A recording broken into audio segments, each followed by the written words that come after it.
முருகா மருதமலை மாமணியே முருகையா, மருதமலை மாமணியே முருகையா. ஒரு நாள் இது நார்மலான நாள் தான் அப்படின்னு நினைச்சுக்கிட்டு சனீஸ்வரர் டீ கடைக்கு போய் சுட சுட டீ குடிச்சுக்கிட்டு இருந்தாரு. ஆனா மத்தவங்களுக்கு பிரச்சனை கொடுக்கற அவருக்கே அன்னைக்கு 3 பெரிய பிரச்சனை வந்தது. முதல் பிரச்சனை புகைய ஆரம்பிச்சது. எதுலையா? புகையில தான். இவன் என்னடா புகை ஓடுறது, இவனை விட நான் நல்லாவே புகை ஓடுவேன்னு 2வது பிரச்சனை கங்கண கட்டிட்டு வந்துச்சு. இதை கேட்ட போலீஸ்காரருக்கு ஹார்ட் அட்டாக்கே வந்துருச்சு. வாயு பகவான் மட்டும்தான் பிரச்சனை பண்ணுவாரா, நானும் பண்றேன்டா அப்படின்னு வருண பகவானும் பிரச்சனை பண்ண வந்தார். இதெல்லாம் நடக்கும் பொழுதும் போனை பாத்துட்டு இருக்கீங்களா அப்படின்னு பக்கத்துல இருந்த இளைஞர்களை சனீஸ்வர பகவான் கேட்டாரு. ஆனா அவங்க கடந்த 3 மாசமா இதை மட்டும் தான் பண்ணிட்டு இருக்காங்க.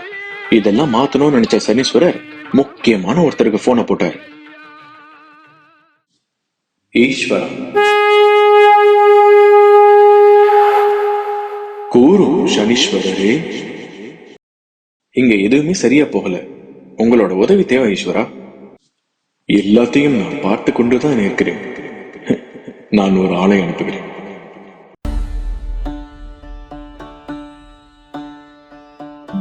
சிங்காரவேலா எங்களின் வீரா, சிந்தனை தீபம் ஏற்றிடும் தீரா, சரவணப்பவா செம்மொழி காவா, சீரைந்த காலம் திருத்திடு தேவா.